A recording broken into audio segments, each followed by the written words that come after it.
তো আমি আজকে কাজে গিয়েছিলাম, তো কাজ থেকে ফেরার পথে দেখলাম একটা হোটেলে হবে কিংবা লজে হবে, তো একটা গাড়ি দাঁড়িয়ে আছে আর কি, অনেকগুলো গাড়ি, হয়তো এমপি আসতে পারে বা এমএলএও আসতে পারে। ভেবেছিলাম যে ভিডিওটা শ্যুট করব, কিন্তু ভিডিওটা যদি শ্যুট করি তাহলে তো হয়তো গুলি মেরে দিতে পারে। না, গুলি তো অ্যাকচুয়ালি মারবে, ছাড়া কারোর পারমিশন ছাড়া ভিডিও শ্যুট করাটা তো অ্যাকচুয়ালি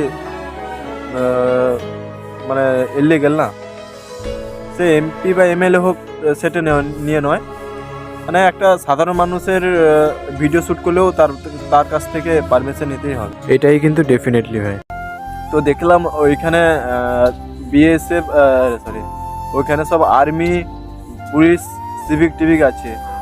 তো ওদেরকে তো গার্ড দেওয়ার জন্য মানে এরা সব আছে, কিন্তু সাধারণ মানুষের কাছে প্রোটেক্ট করার জন্য কারা আছে ভাই?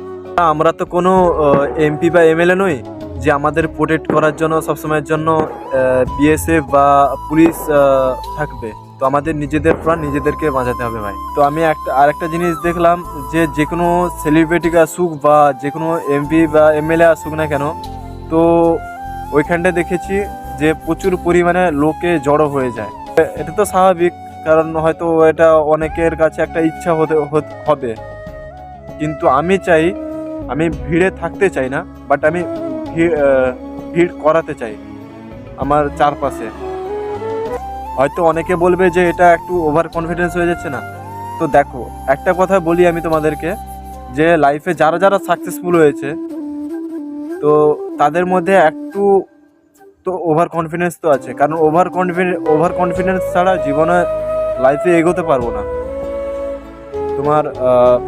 তোমরা হয়তো দেখেছো শাহরুখ খান হোক বা অমিতাভ বচ্চন বা মিঠুন চক্রবর্তী, এরা বা যে কোনো পলিটিশিয়ান, তো ওরা একটু ওভার কনফিডেন্স ভেবেছিল বলে, তাই জন্য এরা একটু রিস্ক নিয়েছিল বলে আজকে এরা সাকসেসফুল ম্যান। আমি যে এই যে কথাগুলো যে বললাম, আমি ঠিক দেখবো 5 বছরের পর যে নিজেকে কিভাবে ইমপ্রুভ করেছি, সেটাই দেখবো।